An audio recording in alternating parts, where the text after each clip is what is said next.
नमस्कार, न्यूज 18 राजस्थान पर आपका स्वागत है। मैं हूं आपके साथ आरजू साई। जल्द संघर्ष विराम के दावे के बाद भी फिलिस्तीन और इजराइल के बीच चल रहा भीषण संघर्ष खत्म होने का नाम नहीं ले रहा। अमेरिकी राष्ट्रपति जो बाइडेन की शांति अपील को नकारते हुए इजराइल ने साफ कर दिया है कि वो बीमारी से मुक्ति चाहता है, उसकी केवल मरहम पट्टी नहीं। साथ ही इजराइल ने यह भी कहा कि युद्ध इजराइल और फिलिस्तीन के बीच नहीं है, बल्कि इजराइल और आतंकी संगठन हमास के बीच है। आज हम अपने इस खास शो में हमास की बर्बादी की बात करेंगे। साथ ही आपको ये भी दिखाएंगे कि फिलिस्तीन इजराइल जंग से पाकिस्तान को भारत के खिलाफ आतंकी हमले के लिए किस घातक हथियार का आइडिया मिला। तो शुरू करते हैं आज का ये खास शो, हमास लाएगा विनाश।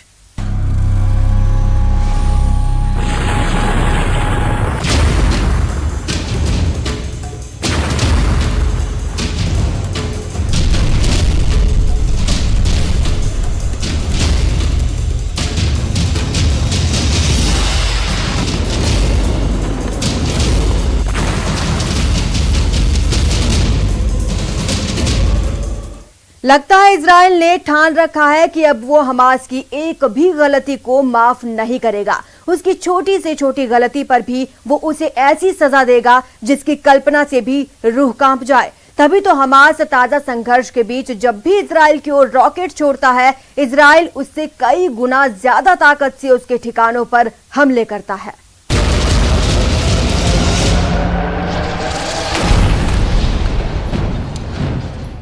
हमास के रॉकेट हमलों का जवाब इजराइल इस तरह देगा, किसी ने सोचा नहीं था।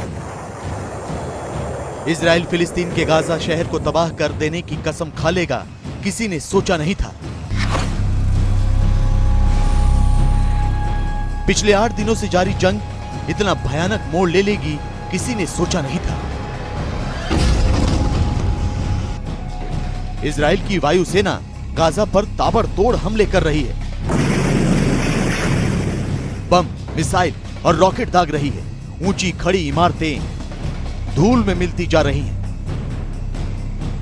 गाजा में चारों तरफ मौत का सन्नाटा पसरा है।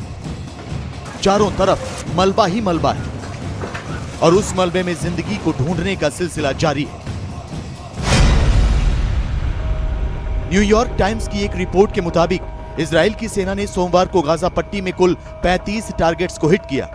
इस दौरान 110 रॉकेट और बम दागे गए। ये कार्रवाई सिर्फ 20 मिनट तक चली और इसमें इजरायली एयरफोर्स के 54 लड़ाकू विमानों ने हिस्सा लिया। दूसरी तरफ गाजा पट्टी से भी रॉकेट दागे जाने का सिलसिला जारी है। सोमवार को हमास ने इजराइल के शहरों को निशाना बनाते हुए 200 से ज्यादा रॉकेट दागे। गाजा के स्वास्थ्य विभाग की माने तो अब तक उसके 200 से ज्यादा नागरिक इस संघर्ष में अपनी जान गंवा चुके हैं, जिनमें 61 बच्चे और 36 महिलाएं शामिल हैं। वहीं इजराइल के 10 नागरिकों के मारे जाने की भी खबर है, जिनमें 2 बच्चे शामिल हैं। टाइम्स ऑफ इजराइल के मुताबिक हमास के 460 रॉकेट मिस फायर होकर गाजा पर ही गिर गए, जबकि 90% रॉकेट को इजराइल के आयरन डोम ने हवा में ही खत्म कर दिया। इजराइल के प्रधानमंत्री बेंयामिन नेतन्याहू ने कहा है कि ये सब इतनी जल्दी खत्म नहीं होने वाला है। ההנחיה היא להמשיך להכות במטרות הטרור. צה"ל עושה זאת היטב. היום הוא חיסל עוד מפקד בכיר של הג'יהאד האסלאמי. פגענו ביחידה הימית של החמאס, וגם ממשיכים להכות בתווך התת-קרקעי במטרו של החמאס. ויש עוד מטרות. אנחנו נמשיך לפעול ככל שידרש כדי להשיב את השקט והביטחון לכל תושבי ישראל.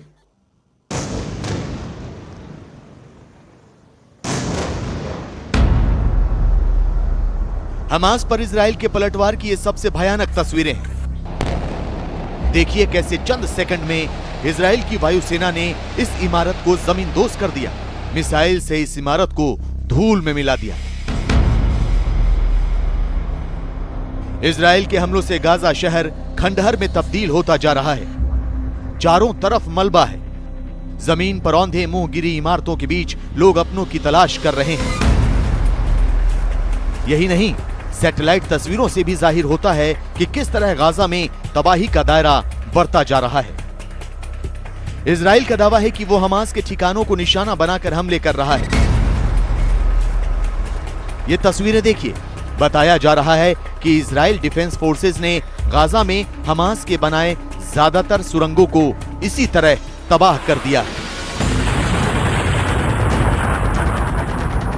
दिन हो या रात, इजराइल की वायुसेना हमास के ठिकानों को तबाह करने के मिशन में जुटी।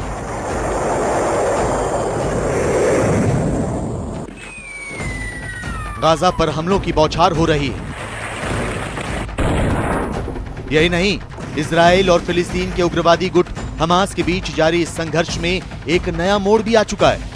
दोनों पक्षों के बीच हवा और जमीन पर जारी लड़ाई अब पानी में भी शुरू हो गई है। इजराइल की सेना ने दावा किया है कि हमास ने रिमोट से चलने वाली पनडुब्बी से समुद्र के रास्ते हमला किया, जिसे पहले से मुस्तैद उसके जवानों ने तबाह कर दिया। सेना ने कहा कि हमास के निशाने पर इजराइल के नौसैनिक जहाज थे। इस कार्रवाई में हमास के कई सदस्य मारे गए हैं और उसकी पनडुब्बी भी बर्बाद हो गई है। इस पनडुब्बी को हमास ने गाजा तट से लॉन्च किया था। उधर वायुसेना के साथ इजराइल के ड्रोन विमान भी लगातार गाजा शहर के ऊपर उड़ान भर रहे हैं, जिससे फिलिस्तीन के लोग डर के साए में जीने को मजबूर हैं। इस बीच तुर्की के राष्ट्रपति ने अमेरिकी राष्ट्रपति जो बाइडेन पर करारा हमला किया है। तुर्की ने कहा है कि इजराइल का साथ देने वाले बाइडेन के हाथ खून से सने हैं। आपको बता दें कि पिछले कुछ दिनों से एर्दोगान दुनिया के तमाम नेताओं से इजराइल के खिलाफ कड़ी कार्रवाई करने की मांग कर रहे हैं। तुम अपने खून से सने हाथों से इतिहास लिख रहे हो। तुमने हमें ऐसा कहने के लिए मजबूर किया, क्योंकि अब हम चुप नहीं रह सकते। जबकि इजराइल ने जिस तरह गाजा स्थित कुछ न्यूज एजेंसियों की बिल्डिंग को निशाना बनाया है, उसके बाद अमेरिका पर भी दबाव बढ़ गया है। लिहाजा इजराइल और हमास के बीच जारी इस जंग को रोकने के लिए अमेरिकी राष्ट्रपति जो बाइडेन और उनका प्रशासन पर्दे के पीछे से कोशिश कर रहा है। उम्मीद है कि सुपर पावर अमेरिका की यह कोशिश रंग लाएगी और जंग की ज्वाला शांत हो जाएगी।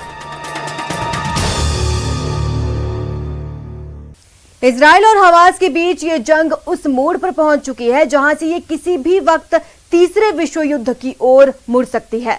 फिलिस्तीन की मदद के लिए इस्लामिक देश जहां एक झंडे के नीचे इकट्ठा हो गए हैं, वहीं इजराइल की मदद के लिए अमेरिका, फ्रांस और यूरोप के देश ताल ठोक कर खड़े हैं।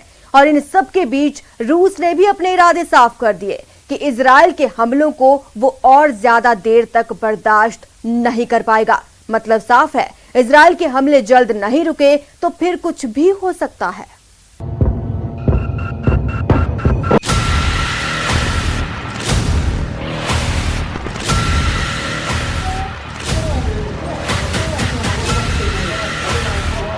गाजा पर इजराइल का ताकतवर हमला।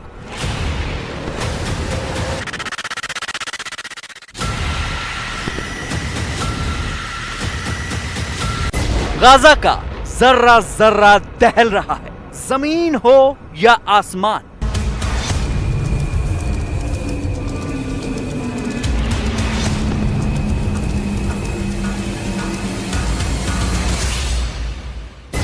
आकाश हो या पाताल, हर जगह इजराइल का बारूद बरस रहा है।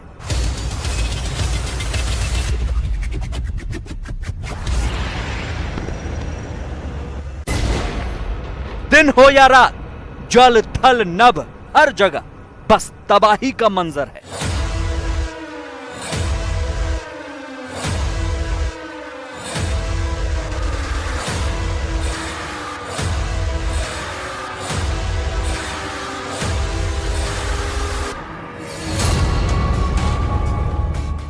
और इस मंजर को देखकर सारा संसार सहमा हुआ है, क्योंकि यह तबाही जमीन के एक महज छोटे से हिस्से की तबाही नहीं, बल्कि बड़ी तबाही की आमद इसमें दुनिया को नजर आने लगी है। इजराइल और फिलिस्तीन का यह संघर्ष इस वक्त कितने नाजुक मोड़ पर जा पहुंचा है, इसके बारे में बात करने से पहले जरा आज के सूरते हाल पर नजर डाल लीजिए। इलाके की हालत और वहां के जमीनी सच का पूरा अंदाजा लगाना आसान हो जाएगा।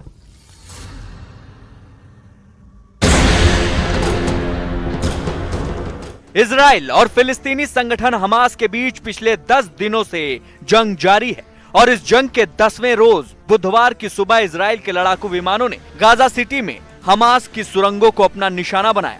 लेकिन इजराइल का सबसे चौंकाने वाला हमला हुआ मेडिटेरेनियन सी यानी भूमध्य सागर से जब इजराइल की नौसेना ने गाजा सिटी को निशाना बनाते हुए ताबड़तोड़ हमले कर दिए। इन हमलों का असली निशाना क्या था, अब तक ये बात साफ नहीं हो सकी है। मगर इजराइल डिफेंस फोर्स के दावे पर यकीन किया जाए तो गाजा सिटी में मौजूद हमास की सुरंगों का जाल ही असल में इजराइल की सेना के निशाने पर है, जिसे निशाना बनाकर इजराइल ने हवाई और नौसेना से गाजा पर बम बरसाए। बीते 10 दिनों के दौरान इजराइल ने गाजा पर बम, मिसाइल और रॉकेट की बरसात सी कर दी है और इस जंग को भयानक मोड़ पर पहुंचा दिया है, जहां से अमन तक पहुंचने के तमाम रास्ते पूरी तरह से तबाह और बर्बाद होते दिखाई दे रहे हैं, क्योंकि गाजा में हर तरफ सिर्फ तबाही और बर्बादी का मंजर है। एक रिपोर्ट के मुताबिक गाजा सिटी में करीब 40,000 लोग बेघर हो चुके हैं। इन्हें शेल्टर होम या रिफ्यूजी कैंप्स में रखा गया है। गाजा सिटी में हमास ने सुरंगों का जो नेटवर्क बिछा रखा है, इजराइल की सेना के दावे पर यकीन किया जाए तो ज्यादातर सुरंगें खत्म हो चुकी हैं। हालांकि हमास ने कंक्रीट की सुरंगें बनाई थी और रॉकेट फायर करने के बाद हमास के लोग इनमें ही छिप जाते हैं, इसलिए इजराइल की एयरफोर्स ने स्पेशल बमों से इन सुरंगों को टारगेट किया। इजराइल डिफेंस फोर्स यानी IDF का दावा है कि हमास की 15 किलोमीटर लंबी सुरंग को तबाह कर दिया गया है। इस जंग में अभी दोनों ही पक्षों को काफी गहरे जख्म लगे हैं, लेकिन 90% नुकसान फिलिस्तीन और हमास को हुआ है। इजराइल और हमास के बीच जारी जंग में फिलिस्तीन के इलाके में अब तक 200 से ज्यादा लोग मारे जा चुके हैं, जिनमें 58 बच्चे और 34 महिलाएं शामिल हैं। इस जेरूसलम के शेख जर्रा इलाके में एक मॉस्क के पास रमजान की नमाज के बाद में पैलेस्टाइन लोगों और पुलिस के बीच, इजराइल पुलिस के बीच कुछ झड़प हुई, जिसमें कुछ लोग मारे गए। लेकिन इस मौके का फायदा उठाने की कोशिश की हमास ने और पिछले एक हफ्ते के अंदर लगभग 2000 रॉकेट इजरायली नागरिकों पर दाग दिए। लेकिन जिस प्रकार से नेतन्याहू ने अपनी इजरायली आर्मी के साथ करारा जवाब दिया, उसमें 90% से करीब हमास के सभी इंफ्रास्ट्रक्चर, चाहे वो कंट्रोल रूम्स हो, चाहे वो कम्युनिकेशन टावर्स हो, चाहे वो रॉकेट बनाने वाली फैक्ट्रियां हो, चाहे जो अंडरग्राउंड टनल्स में जिसमें वो छुपते हैं वो हो, और चाहे अस्पताल तक जाने वाली रोड्स हो, और इनके लीडर्स 90% के करीब लोगों को ठिकाने लगा दिया। बुधवार की अलसुबह सूरज निकलने से भी पहले गाजा पट्टी पर इजराइल के लड़ाकू जहाजों ने बम बरसा दिए। नतीजा यह हुआ कि एक ही परिवार के 6 लोगों की मौत हो गई। इजराइल के इस हमले में मरने वालों में एक पत्रकार भी शामिल था।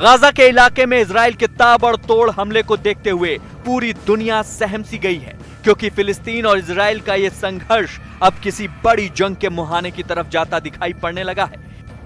यूएन सिक्योरिटी काउंसिल के अंदर उसी प्रस्ताव के ऊपर बहस होने जा रही है। देखना यह होगा कि क्या इसके ऊपर बाकी लोग रुख अख्तियार करते हैं। जहां तक अमेरिका का सवाल है, नेटो कंट्रीज का सवाल है, वो इजराइल के साथ है।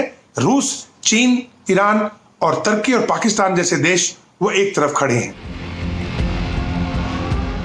इजराइल और फिलिस्तीन मुद्दे पर अब दुनिया की निगाहें अमेरिका के साथ साथ संयुक्त राष्ट्र सुरक्षा परिषद की तरफ उठ गई हैं। हालांकि संयुक्त राष्ट्र परिषद की बैठक में फिलहाल कोई नतीजा नहीं निकला, जिसे देखते हुए इजराइल ने गाजा पर हमले और तेज कर दिए हैं। पहले ये हमले लड़ाकू जहाजों और तोपों से किए जा रहे थे, लेकिन अब तो इजराइल की नौसेना की तोपों ने भी आग उगलनी शुरू कर दी है।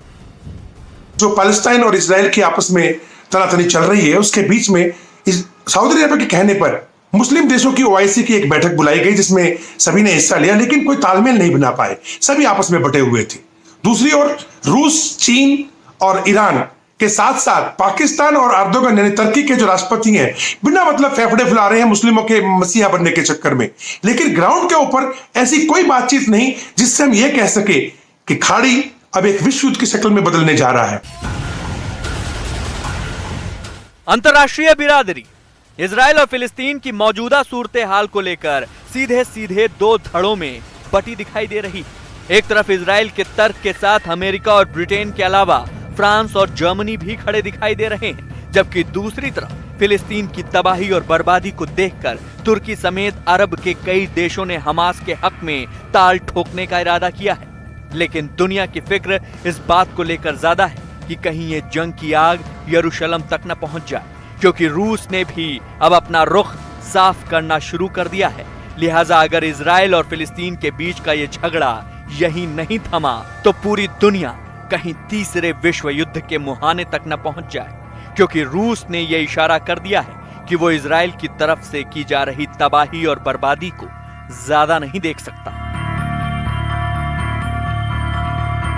फिलिस्तीन और इजराइल के बीच जो तलवारें खींची हुई हैं वो आज से नहीं कई दशकों से खींची हुई हैं। दशकों के इस जंग के पुराने वीडियो उस पाकिस्तान के आतंकियों और आईएसआई को एक ऐसे हथियार का आइडिया मिल गया जिससे वो भारत पर आतंकी हमले कर सके। क्या है वो हथियार जिसे लेकर भारतीय सुरक्षा एजेंसी और सरहद पर तैनात जवान अलर्ट हो गए हैं? आइए आपको दिखाते हैं।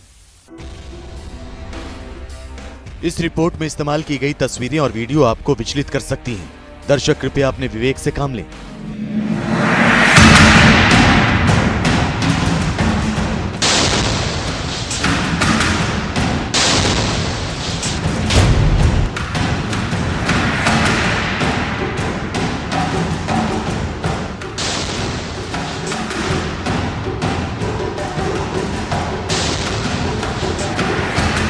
इजराइल के जबरदस्त प्रहार से गाजा शहर में चारों तरफ तबाही के निशान नजर आ रहे हैं।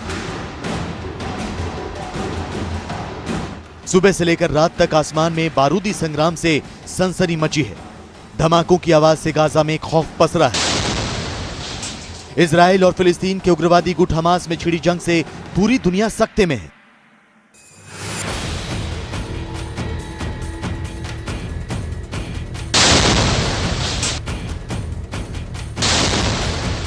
लेकिन इसी खूनी संघर्ष के बीच ये वीडियो वायरल हो रहा है। कटीली तारों पर टंगे झंडे से हुआ ये धमाका सुर्खियां बटोर रहा है।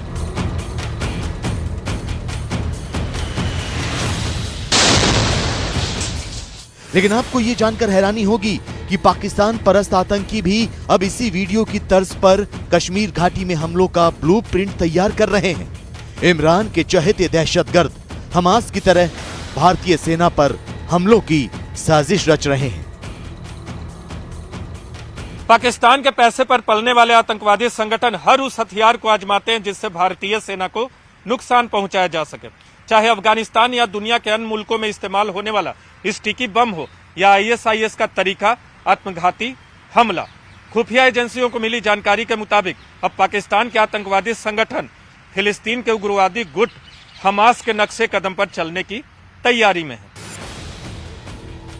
पाकिस्तान के आतंकी संगठनों की साजिश का कच्चा चिट्ठा खोलने से पहले आपके लिए ये वायरल वीडियो देखना जरूरी है। जानकारी के मुताबिक ये वीडियो इजराइल फिलिस्तीन बॉर्डर का है। गौर से देखिए, बॉर्डर की कटीली तारों पर फिलिस्तीन का झंडा टंगा है, जबकि इजराइल डिफेंस फोर्सेस के 5 जवान कटीली तारों के उस पार तैनात हैं।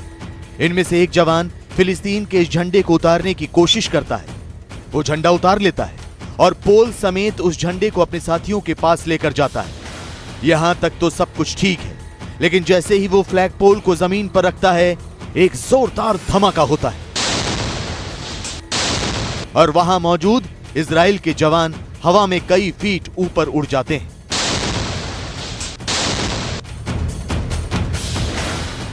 दरअसल ये वीडियो साल 2018 का है। इजराइल फिलिस्तीन बॉर्डर पर हुए इस फ्लैग पोल धमाके में इजराइल के किसी भी जवान की जान तो नहीं गई थी, लेकिन उसके 5 जवान बुरी तरह घायल हो गए थे। फिलिस्तीन के उग्रवादी गुट हमास ने फ्लैग पोल में आईईडी प्लांट किया हुआ था और जैसे ही इजराइल के सैनिक ने उस फ्लैग पोल को जमीन पर रखा, धमाका हो गया। इस तरह के धमाके को अंजाम देने की प्लानिंग हमास ने पहले से कर रखी थी। सेना और मिलिटेंट्स के बीच में जो लगातार जंग जारी रहती है, उसमें दोनों ही नए नए तरीकों का इस्तेमाल करते हैं।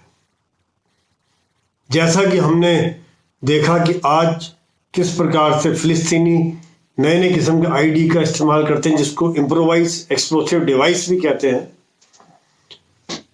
यही बात अफगानिस्तान में भी होती थी, जहां स्टिकी बम्स का भी इस्तेमाल किया जाता था। और सुरक्षा कर्मी जो है लगातार इससे बचने के उपाय ढूंढते रहते हैं, अपनी अपनी ड्रिल को मॉडिफाई करते रहते हैं। इसमें दो राय नहीं कि इस तरह के फ्लैग बम से बहुत बड़ा नुकसान भी हो सकता है।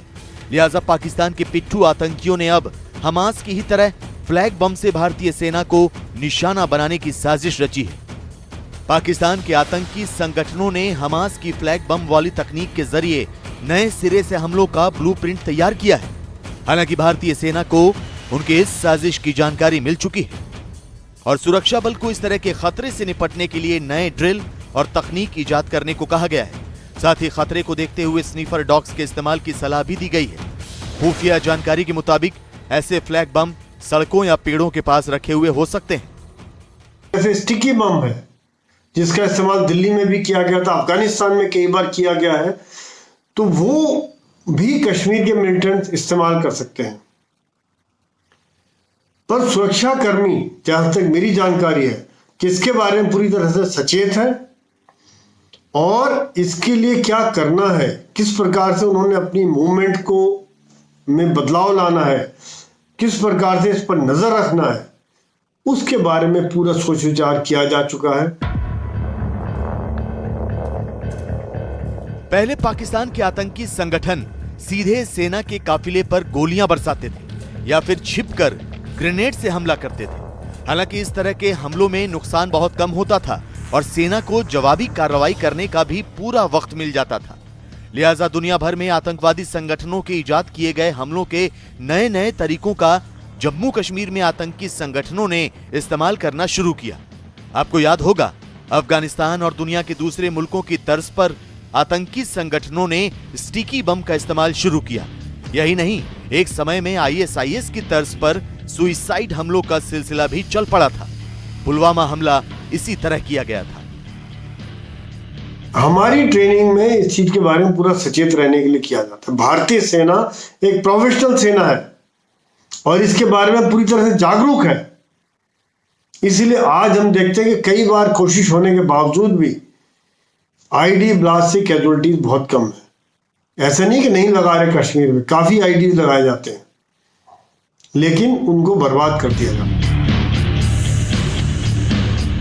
आतंकियों के तमाम हथकंडों पर भारतीय सुरक्षा बल ने पानी फेरना शुरू किया तो उनके होश फाख्ता हो गए। दहशतगर्दों का मनोबल गिरने लगा और शायद यही वजह है कि अब वो फिलिस्तीन के उग्रवादी गुट हमास के 2018 में इस्तेमाल किए गए फ्लैग बम का नुस्खा आजमाने की फिराक में है। फिलहाल इतना ही। आप बने रहे हमारे साथ और देखते रहिए News 18 राजस्थान।